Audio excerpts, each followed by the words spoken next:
बिस्मिल्लाहिर्रहमानिर्रहीम, अस्सलाम वालेकुम। वेलकम टू माय चैनल दावत इस्लाम। मैं हूं आपका दोस्त शफकत अली ऑफिशियल। उम्मीद करता हूं कि आप सब लोग ईमान के आला दर्जे पे होंगे।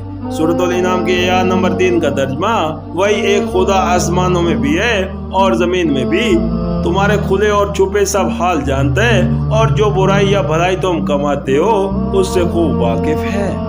सूरतुल इनाम के आयत नंबर 4 का तर्जमा, लोगों का हाल ये है कि उनके रब की निशानियों में से कोई निशानी ऐसी नहीं जो उनके सामने आई हो और उन्होंने उससे मुंह न मोड़ लिया हो।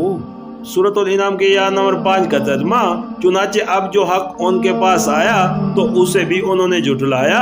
अच्छा, जिस चीज का वो अब तक मजाक उड़ाते रहे, अन करीब उनके मुतल्लिक कुछ खबरें उन्हें पहुंचेंगी। सूरतुल इनाम हाशिया नंबर 4, ये इशारा है हिजरत और उन कामयाबियों की तरफ जो हिजरत के बाद इस्लाम को पै दर पै हासिल होने वाली थी। जिस वक्त ये इरशाद फरमाया गया था, उस वक्त ना कुफार ये गुमान कर सकते थे कि किस किस्म की खबरें उन्हें पहुंचने वाली हैं, और ना मुसलमानियों के ज़हन में उसका कोई तस्वर था, बल्कि नबी करीम सल्लल्लाहु अलैहि वसल्लम खुद भी आइंदा के इम्कानात से बेखबर थे। सूरतुल इनाम के आयत नंबर 6 का तर्जमा, क्या उन्होंने देखा नहीं कि उनसे पहले कितनी ऐसी कौमों को हम हलाक कर चुके हैं जिनका अपने अपने जमाने में दूर दरार है, उनको हमने जमीन में वो इक़्तिदार बख्शा था जो तुम्हें नहीं बख्शा है।